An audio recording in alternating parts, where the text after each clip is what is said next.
আমরা অত্যন্ত সংক্ষেপ করার চেষ্টা করব। আলহামদুলিল্লাহ, আল্লাহ পাকের দরবারে হাজারো শুকর। আজকে একটা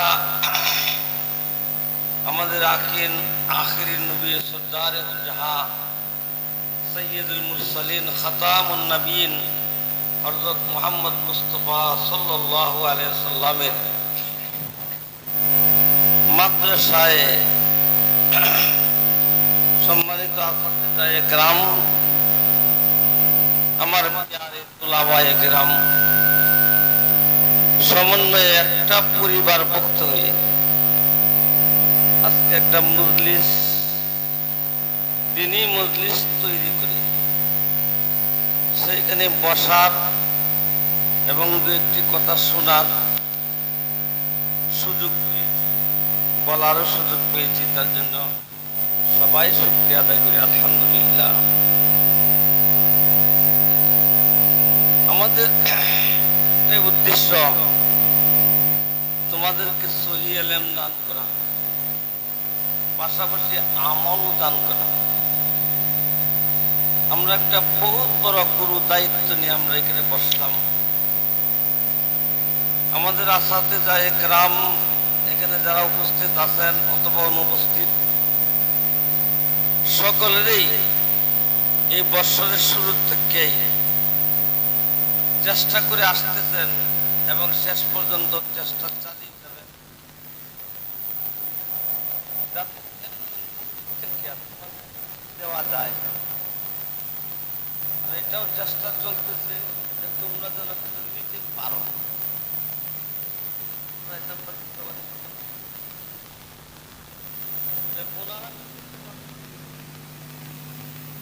এই কথাটা সবসময় স্মরণ রাখিও যে নিজের দিলটাকে খালি করে দেওয়া, যে আমি কিচ্ছুই জানি না।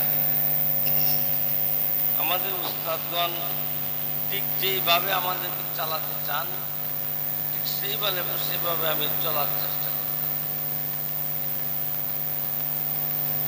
আলহামদুলিল্লাহ, প্রত্যেক মাসে যে একটা জলসা হয়, এই জলসার মাধ্যমে অনেক কিছু আমরা শিক্ষার আছে। শিখাইতেছেন হুজুররা যেভাবে শেখান, ঠিক সেইভাবে শেখার জন্য আমরা চেষ্টা করি।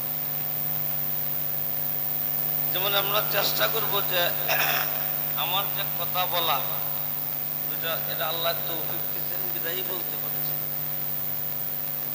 যেন মানুষকে দেখানোর জন্য পরিশ্রম না হয়, এই দিক যেন নজর না যায়। আল্লাহর কাছে দোয়া করা, আমি নিজেও যাতে আমল করতে পারি, আর কিছু জানতে পারি, আর এই জানাটা আমার আরেক ভাইকে যেন আমি শিক্ষা দিতে পারি। একটা নিয়তের মধ্যে কাজটা করবা।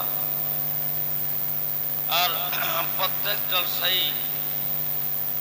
আমরা এই দিকটা লক্ষ্য রাখবো যে আজকের আলোচ্য বিষয় কি ছিল, কি যেমন মুহররম মাস, ইয়াউমে আশুরার তাৎপর্য, এটা তাৎপর্যটা কি, এই বিষয় থেকে কিছু আমাদের এই মাদ্রাসার কিতাবাতির মধ্যেও আছে কিছুটা। এগুলি আমরা সংগ্রহ করব। যেদিন যে বিষয় থাকে এটা ভালো করে পড়িয়া বুঝিয়া, আমার আজকের আলোচনা যেন এই মুহররম ছাড়া না হয়। সবাই বুঝছে কথা না? যে আল্লাহ রাব্বুল আলামিন এই দুনিয়াতে হযরত আদম আলাইহিস সালাতু ওয়াস সালাম থেকে শুরু করে আমাদের নবী সর্বশেষ, তিনি সকল নবীগণেরই সর্দার, তিনি দুনিয়াতে সর্বশেষ আগমন হয়েছেন এবং জাহেরি নবুয়াত তিনি সর্বশেষ প্রকাশ পাইছেন, কিন্তু উনি কিন্তু সর্বপ্রথম নবী এবং সর্বশেষ নবী। আমাদের এই নবী সাল্লাল্লাহু আলাইহি সাল্লাম যেদিন মক্কা থেকে মদিনায় হিজরতে যান, হিজরতের যাত্রা করছিলেন, এই দিনটা হইল হিজরি মাসের 1 তারিখ। আর এই যে মুহররম মাস আজকে যেটা তোমাদের আলোচ্য বিষয় ছিল, এই মাসটা আরবি মাসের প্রথম মাস। আমাদের নবী সাল্লাল্লাহু আলাইহি সাল্লাম কতদিন হয়েছে মক্কা থেকে মদিনায় গেছিলেন, তার হিসাবটা সুন্দর করে আছে যে 1448 বছর অতিবাহিত হয়েছে। এটা 48 হিজরি চলতেছে, এই মাত্র কয়েকদিন গেছে মুহররমের, এটাই কিন্তু 48-এর শুরু। এই যে মুহররম মাস, ইয়াউমে আশুরা, এটা আরবি শব্দ। ইয়াউম শব্দের অর্থ দিন, তোমরা জানো। আশুরা শব্দের অর্থ 10। মুহররম মাসের 10 তারিখ। এই মাসের মধ্যে পৃথিবীর মধ্যে অনেক অনেক বড় বড় ঘটনা ঘটেছে। আমি একটা দিক চিন্তা করে দেখছি, অল্প কিছু কিতাবাদি বই সংগ্রহ করে পড়ায়, যে মানুষের মধ্যে যে একটা দুইটা দলে বিভক্ত, একটা মুসলমান আর একটা অমুসলিম। সবচেয়ে বড় হাতিয়ার বর্তমান তো কি পারমাণবিক।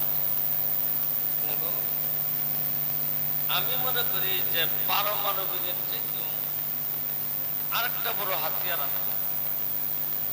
সেই হাতিয়ারের নাম জানো? কলম। কলম সবচেয়ে বেশি পাওয়ারফুল হাতিয়ার। এই কলমের লিখনির মাধ্যমে সত্যকে মিথ্যা করে, মিথ্যাকে সত্য করে। বুঝছো? সত্যকে মিথ্যা করে আর মিথ্যাটা নাকি সত্য করে, এই লেখার মাধ্যমে। এই জন্য আমাদের জ্ঞান আহরণ করতে হবে, শিখতে হবে, জানতে হবে, বুঝতে হবে। যদি আমরা সত্যিকার পুরাপুরি হক আমরা আদায় না করে, এলমের শিক্ষা না করি, তাহলে কিছু পড়ে পড়ে গেলাম গা। এরকম কিতাবের ভূত যদি না আসে, ইতিহাসের ভূত যদি না আসে, আমাদের জীবনটাই ব্যর্থ হয়ে যাবে। অমুসলিমদের লেখা আমাদের উপরে হাত তুলে যাবে, আমাদের লেখাগুলো মুছে দিবে। এই জন্য দরকার সহিহ ইলম শিক্ষা। সবচেয়ে বড় কথা যে দেখো, ইয়াউমে আশুরার যে তাৎপর্য, এটা আমাদের যে শিয়া মুসলিম সম্প্রদায়, এরা আমাদের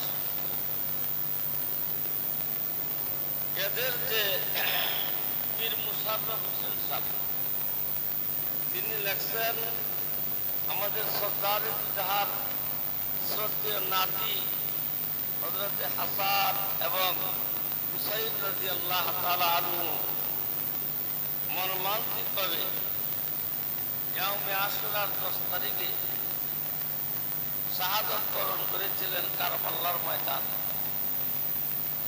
এটা লিখে এমন ভাবে মানুষের দিলের মধ্যে বই লিখে বসায় দিচ্ছে,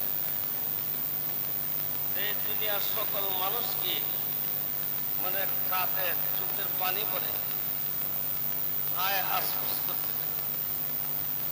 একটা পাতিলের লেখায় দেয়। আসলে তো এটাই বাস্তবে তাৎপর্য নয়। ইয়াউমে আশুরার তাৎপর্য, আমাদের নবী সাল্লাল্লাহু আলাইহি সাল্লাম যখন মক্কা থেকে মদিনায় যান, সেখানে বনী ইসরাইল সম্প্রদায়ের লোকেরা রোজা রাখেন। আর হুজুর দেখলেন, জিজ্ঞাসা করলেন যে এরা কি করে?